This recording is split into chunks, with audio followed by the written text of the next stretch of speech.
Assalamualaikum my lovely viewers, this is Aloy, your world learning tutorial channel for you, and today in this tutorial I am going to show you how Microsoft Excel text. So for this case I will go to the Microsoft Excel file. This is the things, and we'll go to the home page, and before that we have to click the column. So this is the thing, and we'll do this text format.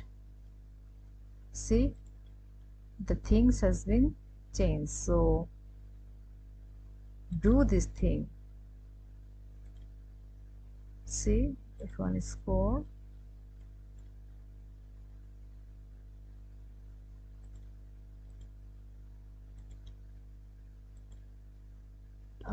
phone number, security, sorry, this is the text.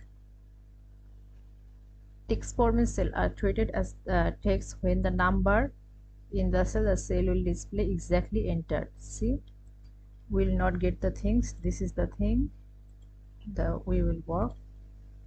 See, okay, already it has. So in this way we can go to the text.